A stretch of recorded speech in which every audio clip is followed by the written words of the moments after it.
Welcome to the show. My name is Charlton with Big C, and we talk to you worldwide. We want to thank all of our growing audience, especially those of you in Latin America. So bienvenidos to our Latin American followers. And today is April the 11th, 2016.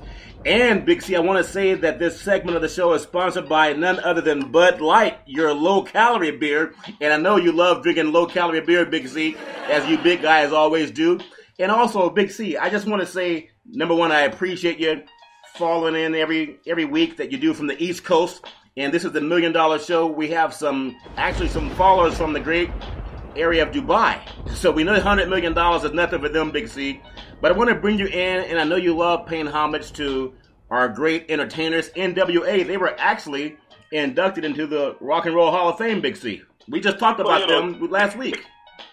Charlton, we've given a lot of praise to NWA, this iconic rap music group that really set the tempo back in the mid-'80s, where they changed the face of the music industry, Charlton. Yeah. You know, people wanted to think that, they were against society. They were not against society.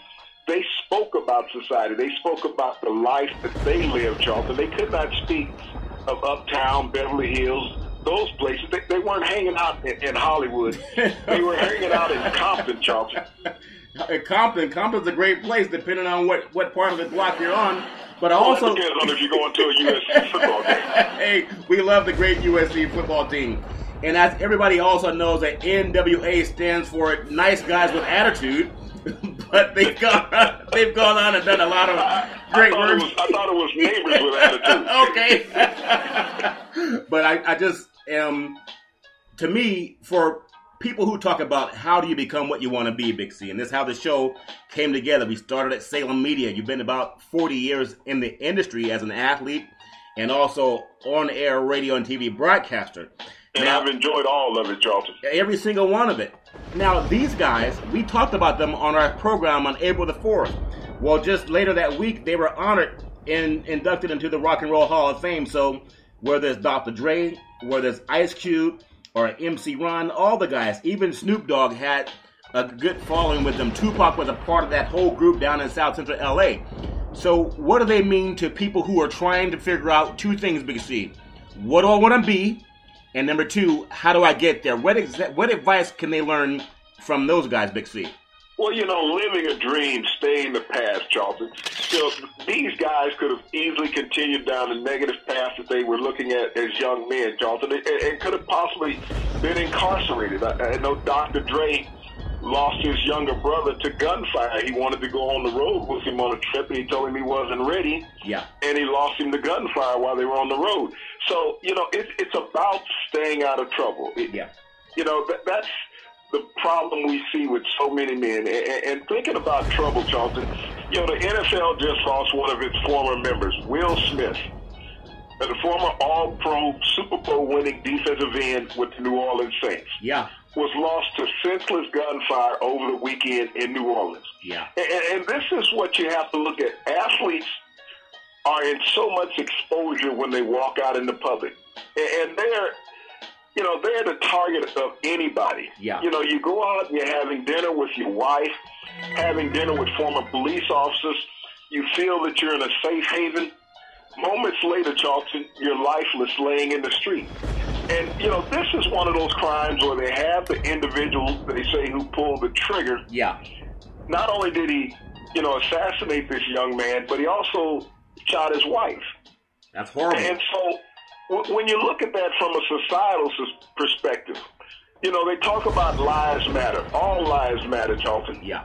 But when you look at this crime with Will Smith, it takes me back to a movie called A Time to Kill with the great Kevin Spacey. Yeah.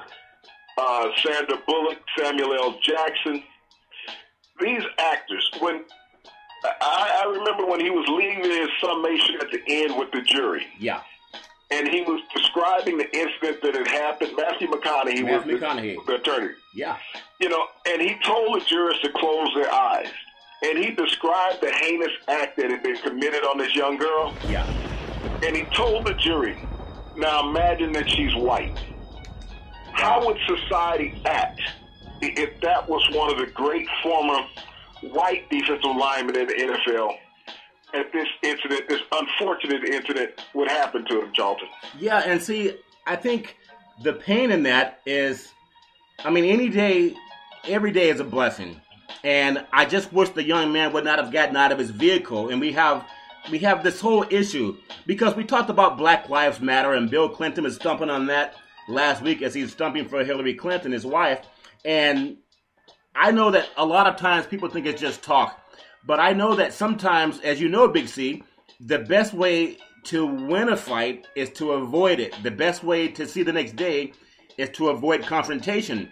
But it seemed like the person with the Hummer, and look, we don't know anything about the case, but it seems like this was somewhat calculated.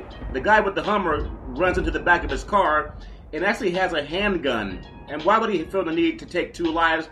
That's just the crazy part about our society, and I know we have the right to bear arms. When you think about this, now here was Will Smith having dinner with a former New Orleans police officer, okay? Yeah. And leaving the restaurant, he wasn't doing anything wrong. He was driving down the street. Yeah. Now, he was rear-ended in his Mercedes by this Hummer. Now, I mean, normal human reaction is to get out and look at the damage of your car to assess the scenario. Yeah. Now, why would this other individual get out of his car brandishing a weapon unless he had premeditated intent? Yeah, that's the thing, because when I first heard the story, at first when I heard Will Smith, I was listening to a sports talk station in Northern California, and I thought the actor, I'm like, what? But then they talked about his wife, and I knew it wasn't Jada. But so the fact that you just brought up, because this is another fact too, sometimes athletes get in trouble, and people go, well, why are they carrying weapons? Well, sometimes they're targets, Big C. Yeah, I mean, you're looking for your own self-preservation, Charlton, as an athlete. So most athletes are licensed to carry. And like I go back, they charged this young man with second-degree homicide. Yeah. But he got out of the car, Charlton, with premeditated intent. He had no reason to get out of his car after he had hit an individual that was parked at a stoplight brandishing a weapon. Now, also, you shoot this man's wife in the leg, Charlton. Right. What was the reason for that? You know, why do you shoot Will Smith 6 times in the back and in the upper torso? 6. You're not defending yourself. You're not in fear of your life. That's a premeditated incident, Charlton, and there's no excuse for that. You know, for, a judge to allow a defense team to try to put something up. But this is America. Yeah. Everybody's entitled to a fair trial, as they say. Yeah. But, Mr. Smith can't testify. His wife can. But, this is a premeditated. This is not second degree. This is first degree premeditated, Charlton. And see, the horrible thing, and not that this matters, but I believe his spouse is Caucasian. He's African American. I don't know the assailant, but I think the assailant was also African American. Now, yes, he was, Charlton. Now, sometimes when people think about white on black crime, like sometimes police brutality, that garbage, we talked about it before. There's no excuse for any type of crime, but this black on black violence, that garbage has to end. And I'm so sick and tired of. Let's see how many protests we have now that Black Lives Matter. Let's see how many marches we have that Black Lives Matter. I'm waiting for the Reverend Al Sharpton, the Reverend Jesse Jackson. Yeah. I'm ready for these individuals to show up and say, hey, let's stop the violence. We've lost a quality citizen in Will Smith. This is a man who has charitable organizations down in the city of New Orleans, who's done great work within the city, helping underprivileged children, helping to assist in further education. Yeah. And this has been snuffed out by a senseless, selfless individual, Charlton. Yeah, and see, I'm glad you brought that up, Big C, because as an African-American male, and I'm just going to keep it real as we always do, and as we get into this segment, I just want to say that this segment is sponsored by your Northern California Cadillac dealers, home of the all-new Escalade. You can only get it there brand new, and when you go down and drive it, tell them that Charlton and Big C sent you. Now, Big C, as an African-American man, and I know I live in a world of diversity. I have different cultures that represent my family, but I'm so sick and tired of this apathy in the black community that says, well, we got to get at the cops now. We know some cops do bad things, but some do good things. We have cops, and my own family had the cops in our family. But the lack of attention when another black man snuffs out the life of another black male, and this garbage that there's no one protesting, There's no TV cameras showing up. No one's jumping on top of cars. No one's saying we got to fix this problem. It's not a white issue.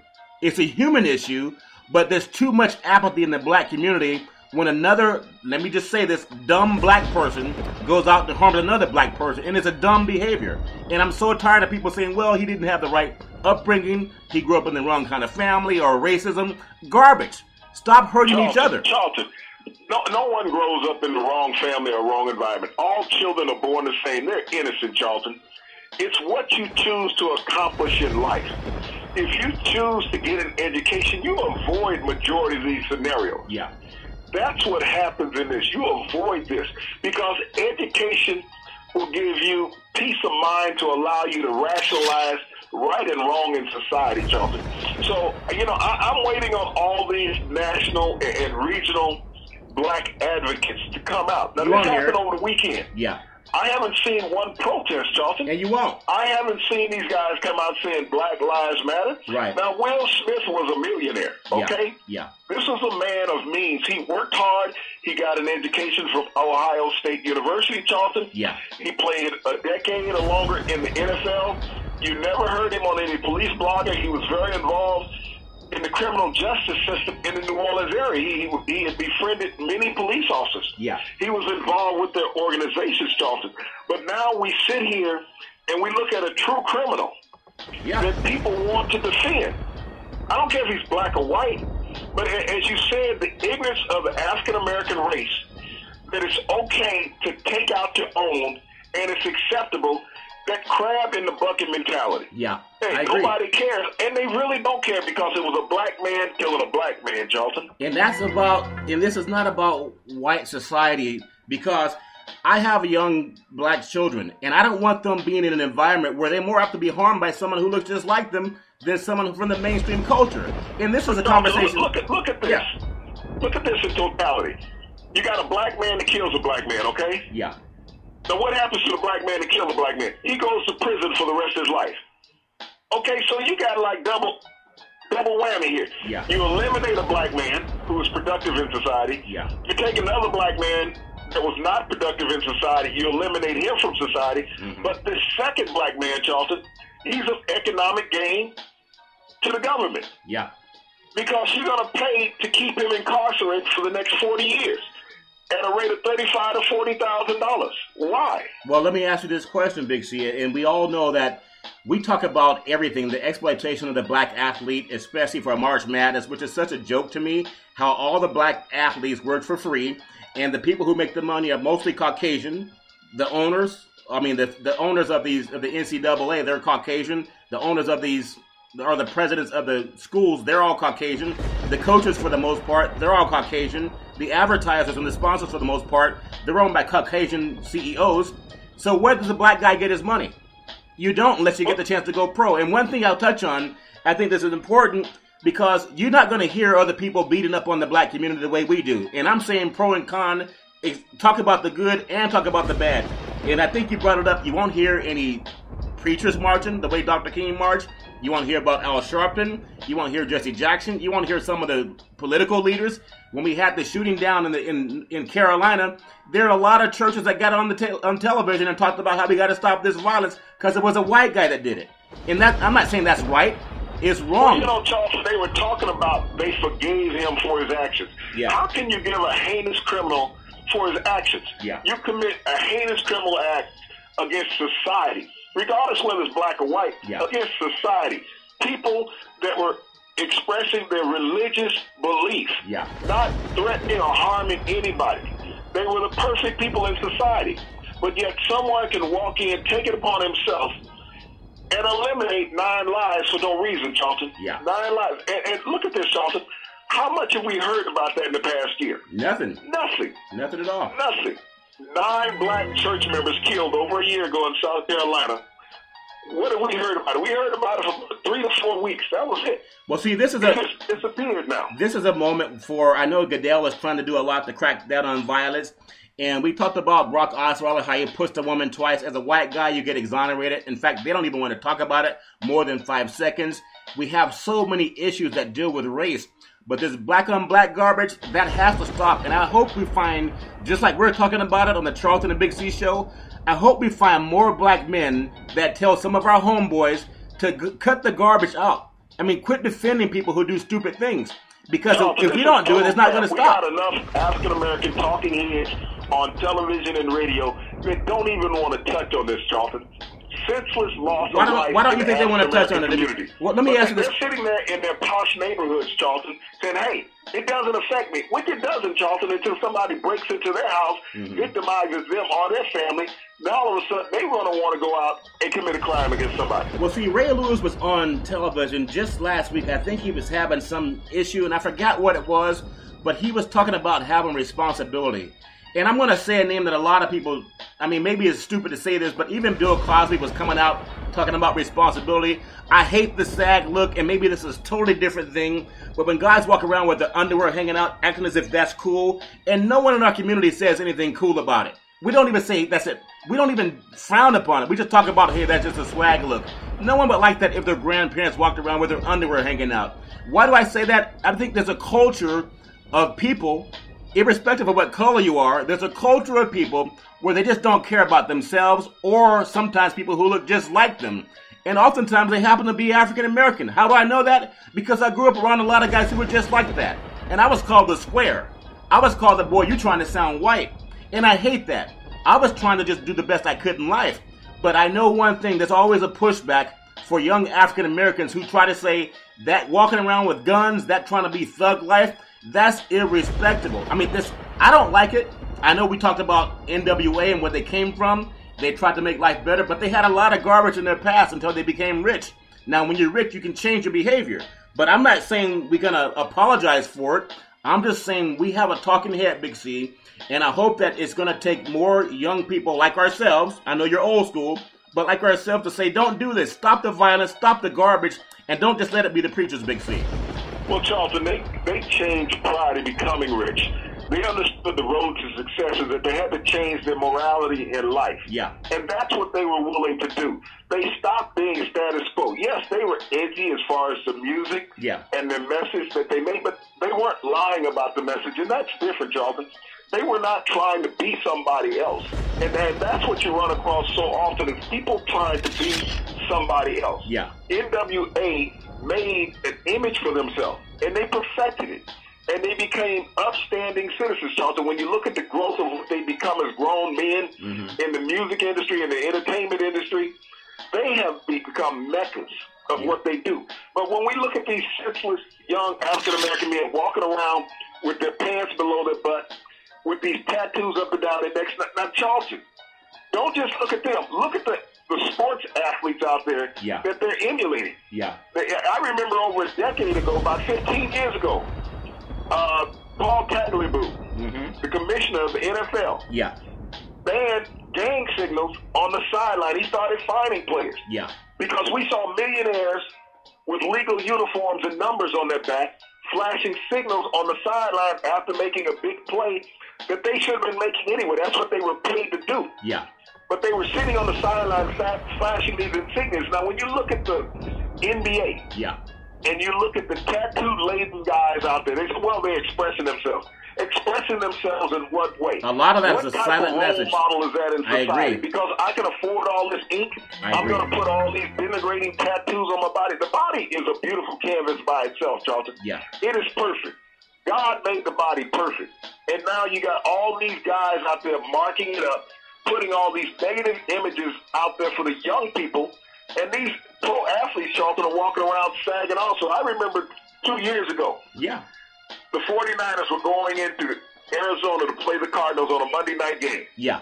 And they showed Frank Gore getting off the bus. Now, Frank Gore was like a 9-10-year veteran at the time, Charlton. Yeah.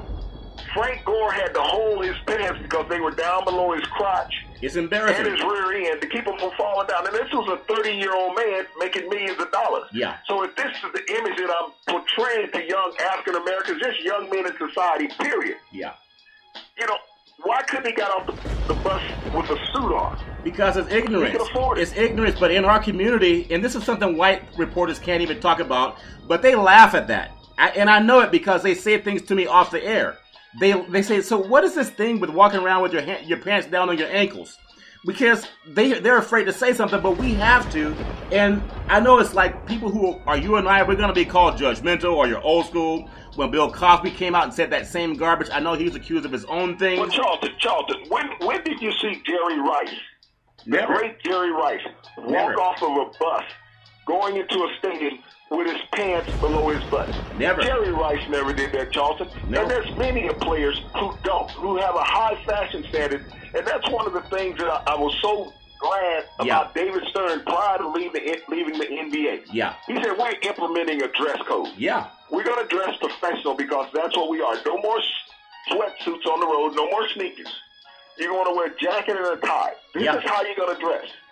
Because we're professional, and we're going to represent this like we are professional, that we're intelligent and have an education. Well, see, and he did so much for the NBA by doing that, but he could not wipe out the tattoo-laden players, Charlton. Well, see, when I grew up, oftentimes you didn't want to embarrass your parents, so you carried yourself with a little bit of class. And speaking of class, this segment is also sponsored by your Northern California BMW dealer, home of the ultimate driving machine. Go down and test drive the all-new M7, over 600 horsepower of raw power, actually also known as a 760 Li. And when you go down there, tell them that Charlton and Big C sent you. So Big C, when we talk about real talk, this is real talk. This makes people uncomfortable, but that's fine. Because there are times when you have to be uncomfortable to make a change. And speaking of being uncomfortable, Big C, if to make a change in this conversation, if you saw the Masters, we talked about the history of the Masters and how it's a segregated course. And I understand there was a meltdown at the Masters over the past weekend. The favorite, Spieth, what happened to him? He had a meltdown, Jordan Spieth. Well, I don't know if he had a meltdown, Charlton, but that's just the state of golf, okay? He led for the first 3 rounds of the tournament, but when it came down to day 4, he was supplanted by this young British golfer from across the pond. Yeah. Now, when you look at golf, Phil Mickelson missed the cut for only the 3rd time in 25 years at the Masters, Charlton. And when Phil had fallen off the table, really, most people had lost interest because we knew Tiger wasn't going to be there. And the savior from the past was Phil. Bubba Watson was never in contention. And we talked about all these young guns, like in McIlroy, Dave, Spieth. Well, these guys did not deliver. Sergio Garcia, Spieth, had a good run for 3 days, but that attrition got to him, Charlton. But we didn't have that high anticipation of anxiety when you had a Phil in the hunt, when you had a Tiger in the hunt. When you looked at the gallery, when Tiger was playing, the gallery would be 25, 30 deep. Yeah. The interest in golf is waned when Tiger and Phil are not competitive. I agree. It was a little bit down in the concourse. They want to tell you, and this is what I see also in this quarterback thing with Carson Wentz and the golf. They want to tell you that they want to make you believe it. They tell you enough, you're going to believe it. But I want to congratulate Danny Willett because he shot 67 for the tournament, 283 overall. And this guy, I think he had a baby on the way. A 28-year-old Englishman, he birdied 3 of his last 6 holes to win the first major championship for him. He was also not going to make it because he was waiting for the birth of his child. So congratulations to him. But these announcers, they all want to seem like they're in shock. And I don't know why they would be in shock because golf is a tough game. I just wish it would be more diverse overall. But you have to take the people who are in it and congratulate them. Lee Westwood, he came in second. Spieth was third. Paul Casey fourth. And as you understand, Mickelson didn't even make the cut, who's one of my favorite golfers along with him and Tiger Woods. But that's just part of the game. It's a tough game, Big C. It's a tough game. Willett now gets a 10-year exemption, Charlton, to play in the Masters, so he's going to be automatically invited for the next 10 years. And you have to, really give some praise to the young man to stand the test, to go all 4 days shooting consistent golf, and then to come in and shoot almost a flawless 67 in the final round. Yeah. That speaks of guts. And like you said, he came across the pond. His wife is in anticipation of them having a child. Yeah. And so, you think about nerves of steel. Golf is a game of focus and concentration. Yeah. And you could not be more distracted than expecting a child some 6,000 miles away, Charles. Well, I congratulate him. Spieth is only 22, so he has a lot more time. I hope that next year we'll actually get the great Tiger Woods back in the mix. And speaking of being in the mix, this last segment is sponsored by your Northern California Ford dealers, home of the all-new F-150. They build it, Ford tough. And when you go down and test drive it, tell them that Charlton and Big C sent you. Big C, I know you're into basketball, and NBA basketball, I don't think it could get any better than what it was with Golden State tying the great Chicago Bulls, 72 wins, and they did it on the road, snapping San Antonio's win streak, Big C. Well, that was an iconic game, Charlton, to be able to tie the 72-game, season victory level of the 96 Bulls. Yeah. The only reason the NBA has been interesting, Charlton, over the last 2 months is because of the Golden State Warriors. Yeah. I mean, and when you look at the Warriors franchise, you wake up some of the godfathers of the organization. Oh, yeah. When you think about the great Al Attles, the first African-American head coach in the NBA to win an NBA title back in 1975. Yeah. Now, his star on that team was Rick Barry, a forward who's both of his sons have played in the NBA, and one of them is an announcer on the network. Yeah, does a great job. Yeah, does a wonderful job. But Rick, was an underhand free throw shooter in the NBA and shot over 90%. Underhand shot 90%. Underhand, that's a bad man. and you look at the center he had on that team, he had, the great Nate Thurman and Clifford Ray. Clifford Ray, ironically, had came in a trade from the Chicago Bulls prior to that season to play on that 75 championship team. And you think about who Nate Thurman replaced as the center of the Warriors years ago, and that was Wilt. And so, here's a guy, Al Attles. You think about what he had to endure, Charlton, coaching in the NBA in the 70s. Yeah. And to be able to persevere, to put together a solid team. Gus Williams was one of his guards on that team. Don Cheney was another guard. But, Keith Wilkes, out of UCLA, played with Bill Walton at UCLA on their great run of championships. Yeah. He ended his career with the Lakers. Now, this was a team of perseverance. They won the first Bay Area championship, as far as basketball goes. And at that time, the Bay Area was a city of champions. You had the A's winning World Series. Yeah. You had the Raiders that were always in contention in the AFC playoffs. Yeah. And then you had the Warriors, who won an NBA championship. It was a great time then in Oakland in 1975, Charlton. Now you look 40 years later, it's still a great time in the Bay Area. The Raiders have some revitalization. The Warriors in hunt for a two-peat. Yep.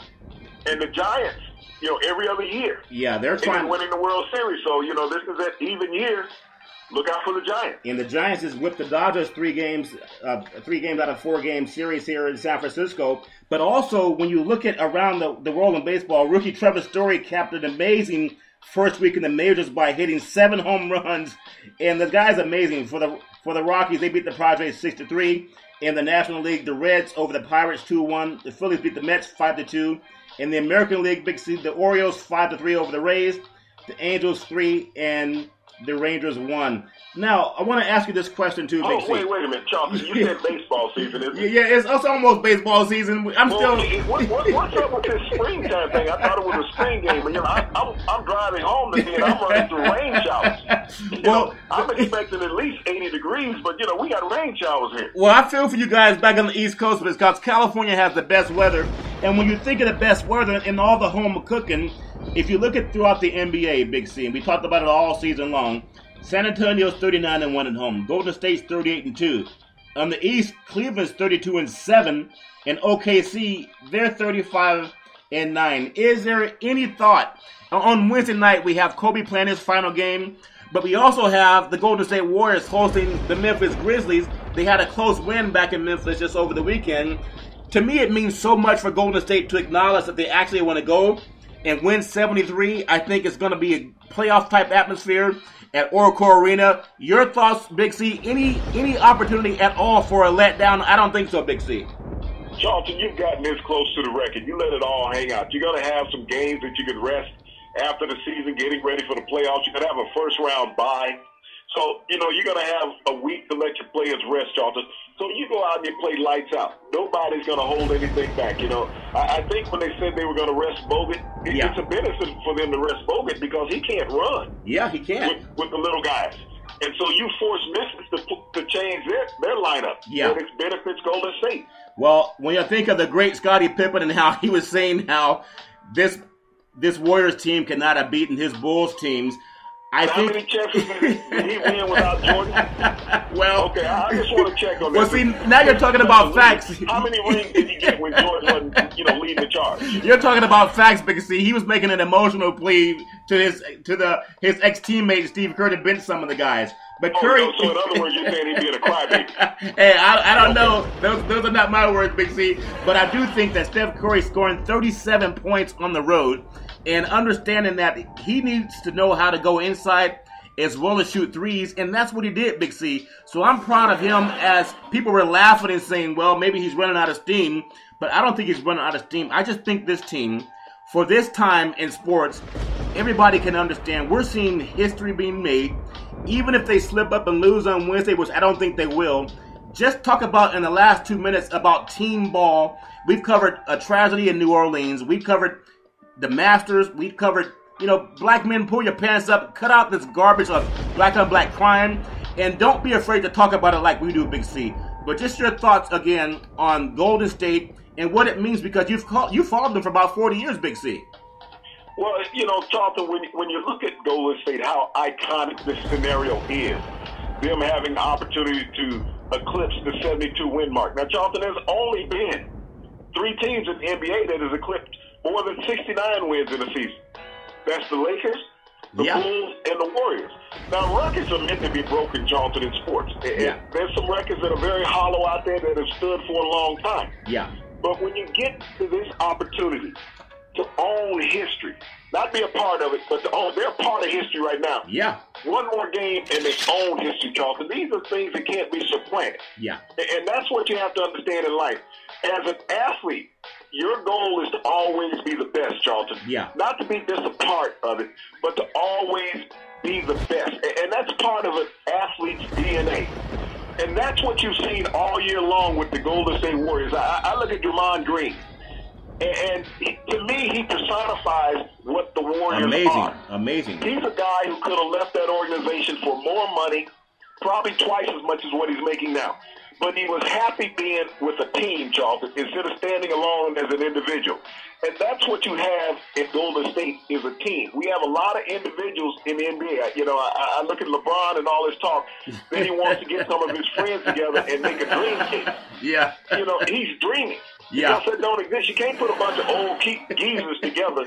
Wait, are you saying you're against the old school now, Big C? I thought you got on me about talking about old school, new school stuff. Well, no, Charlton. I have my AARP card, okay? Okay. I do that. I go get my 50% off drinks when I go through a drive-through window. I'm happy about that. Okay. You realize the amount of money I'm saving these days? That's a great deal to save money. Also, around the NBA, the Clippers 98-91 over the Mavericks. Pacers 129, Nets 105. Rockets won 30. The Lakers won 10. Kobe Bryant went for 35. Also, the Wizards won 13 over the Hornets. In the last minute, Big C, just sum up the show and what you think about Steph Curry and his brother also had a great game in Sacramento. They closed out at Sleep Train Arena in Sacramento. They're going to the new Golden One Center. Just your thoughts on the state of the playoffs. What can we expect going into the playoffs? Maybe Golden State, maybe they don't have to worry about winning every game, but if they can win 4 out of 7, that's all that counts. But I think trying to go undefeated doesn't matter in the playoffs. You just want to secure home field advantage, and they have done that, Big C. Well, nobody's going to have the run that the Philadelphia Sixers had back in the mid-'70s with Moses Malone, Dr. J, Maurice Cheeks, World B. Free, Daryl Dawkins, Kyle Jones. No one's going to go 4-4-4. They only lost one playoff game in hunt for the championship. Yeah. And so, Charlton, we won't see that run again. But when you look at the East, it's almost like the Michael Jordan rule when it comes to Cleveland. Don't get too close to LeBron because they don't call a foul. Now, and you think he really drives a Kia after all? Do you think he drives a Kia? I think they saw him pulling up to the playoff game in a Bentley, but he has a Kia commercial, Big C.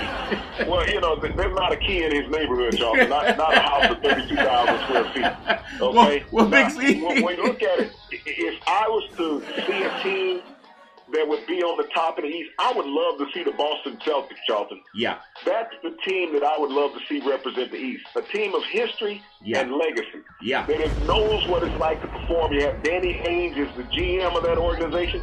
who has done a masterful job in the last 3 years bringing the Celtics back to life, Charlton. Now, the last time they won is when they had Kevin Garnett in the lineup and they beat the Lakers about 8 years ago. Well, speaking of beating the Lakers 8 years ago. Be competitive again. Yes. It's been great for the Eastern Conference and the NBA, Charlton. Great for the Eastern Conference and the NBA, but Big C, we're out of time. I know we've had a lightning ride. It's game time, but it's quitting time for us. You can catch the Charlton and Big C show every Monday through Friday at 5 o'clock p.m. Pacific Standard Time worldwide. We want to thank you to our Latin American audience and also the $100 million on the way from our great investors in Dubai for the Charlton and Big C. Catch us out tomorrow and enjoy the day and enjoy everything. We thank you for listening. Have a super fantastic day.